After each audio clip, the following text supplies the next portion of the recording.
Salut à tous. Aujourd'hui, on prend 5 minutes pour comprendre pourquoi Vitality fait dernier du LEC en prenant comme exemple leur game face à BDS qui les élimine de la compétition. Pourtant, tout commence bien avec un très bon niveau 1. Le topside scout 7 et Sejuani, assurant que la botlane est libre d'invade, même sans info sur Azir qui n'est pas vraiment un champion au niveau 1. Ça crée un 3v2 qui va résulter en un énorme avantage pour la botlane Vita. 3 summoners contre un seul, DHP et une potion d'avance. 2 minutes plus tard, cet avantage est concrétisé par le First Blood, alors qu'en parallèle, le topside BDS fait une mauvaise invade sans Priomid qui se termine en 2 pour 1. Leur lead est donc excellent pour Vitality qui prend une belle avance dans la game. Puis, les problèmes commencent à apparaître. Petit problème déjà de coordination sur ce 2v2 top. Douglas utilise tous ses CD sur une Sejuani full HP.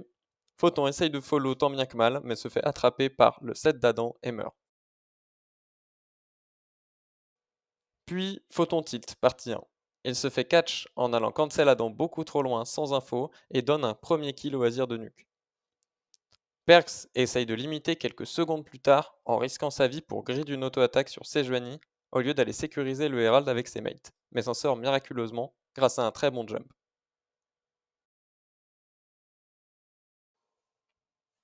On arrive au premier teamfight de la game. Beau combo de Vita sur l'engage,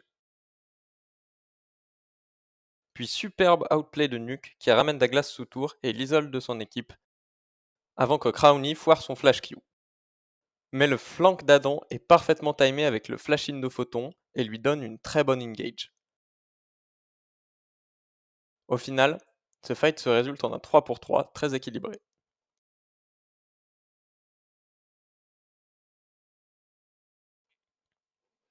Photon Tilt, partie 2. Il se refait catch dans la jungle, on ne sait pas trop pourquoi il est là, et il donne un shutdown au Azir de Nuke. Alors que Vita a la game en main, il multiplie les offrandes. Une mauvaise communication entre Kaiser qui dive en solo et Douglas qui utilise ses CD sur le Gromp va offrir un nouveau kill à BDS.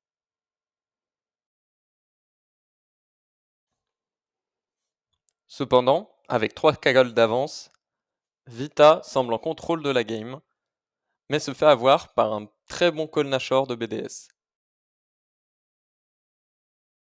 Et sur l'engage, Kaiser loupe son Q, Photon se fait route par l'ultivarus, mais Vita avance tout de même sans sa frontline et perd instantanément 2 joueurs.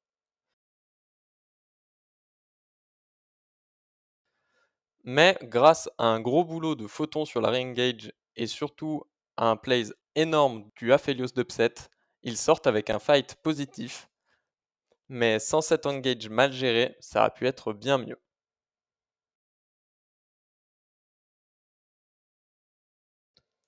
Le prochain fight sera sous la T de mid. BDS force un peu trop avec son Nashor sur le Maokai de Douglas, Adam balance son Z à l'envers, et Vita reprend le lead dans cette game, puis, 2 minutes plus tard, sécurise 3 buffs Nashor.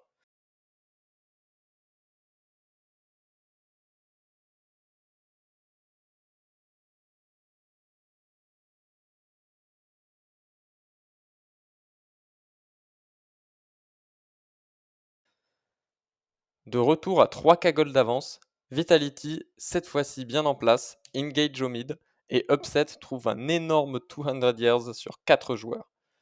Vitality chase avec visiblement comme call d'équipe d'aller finir la game.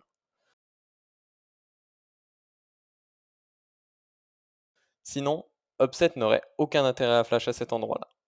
Cependant, après ce catch et ce flash d'Upset, ils ne prendront même pas un inhibiteur.